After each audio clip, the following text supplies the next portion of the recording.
I'm joined now by Lynsey Lonsborough, who can relate to the film from personal experience, having fallen in love with the man she was employed to care for. You won't have seen the movie yet, Lynsey, because obviously it's out on Friday. But it's quite a wealthy family, actually, who've employed this young girl. And anyway, yes, the story is they fall in love with each other after she cares for him.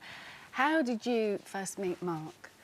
Well, first of all, I'm halfway through the book, so so I may not have seen the film, but I'm halfway through the book. Yeah. I went into Mark as his paid carer, and I suppose it was very clear there was feelings there, and before we knew it, we were in a different relationship and found ourselves married and had a lovely 9 years together. You've summed it up far too quickly there. So when did you... Because he had motor neurone disease. Yeah. And what stage of that was he at when you first cared for him? When I met Mark, he was able to walk assisted with a carer, but for anything else, we were in a wheelchair. He had no use of his hands or his arms. He did everything with his feet. He operated the TVs, computer. He was amazing. He found each stage a challenge to find a way of being able to do it. So, yeah, that was the stage that he was at when I met him.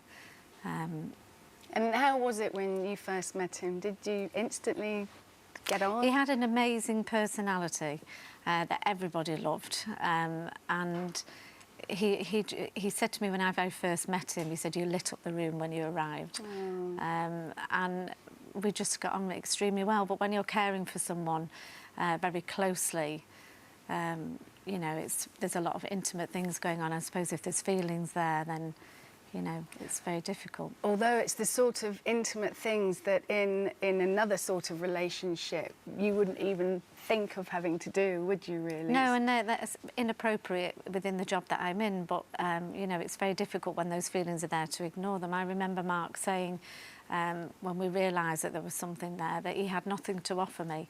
He was dying. And we did try and push it to one side, and then I said, you know, I think it's for me to decide what you have to offer. And from that point on, that's where things started. And when did you know? Did you know first, or did he know first? Who said what first? I think there was a feeling of mutualness there, I'm sure, because there were things being said on both sides. And I think we both, you know, it was a job, so it was inappropriate. So I suppose it came from both of us, but I guess it may have been me that made that first move. I'm not sure. It's hard to remember. Oh, how brazen of you, Lynsey. It's a beautiful story, actually, when you've cared for someone, you know, doing everything, really, that most of us wouldn't think of doing to our partner. You know, we don't have to care for them in that way. Don't get me wrong, you know, I fell in love and love was the biggest thing between us, but it wasn't an easy ride. You know, every day I had new challenges. Both of us are very determined people, so we would work our way through those challenges. And I suppose being in love is what kept it all going, and we were able to cope. You must have thought of walking away at some time, did you ever? No, you didn't. No, I mean, I have a dog, and I did find that going out for a dog walk, if I was stressed, or that was a time where I might start off with a bit of tears walking the dog, but by the time I'd finished walking the dog, we'd sorted everything out of my head. And it all ended happily ever after. Absolutely. When you got married. Yeah, an amazing wedding. Yeah. And bless him, he's so independent, wasn't he? I didn't know, there he is, signing the register with his feet. Yeah, he absolutely refused to let anyone else sign.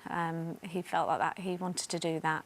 And his signature was absolutely perfect. Amazing. Yeah. Sadly, motor neurone disease is a horrible disease, and he did pass away 2 years ago. He did. He was, if I can use the word lucky, he was very fortunate that most people with MND, you know, 50%, sorry, should I say, of people with MND die within 2 years of diagnosis. So Mark was one of the fortunate ones that he lasted a lot longer, maybe because he had something to live for. But, you know, he was very fortunate. He was very fortunate to have you, I think. Lovely to meet you. Thanks very much indeed, Lynsey. Thank you.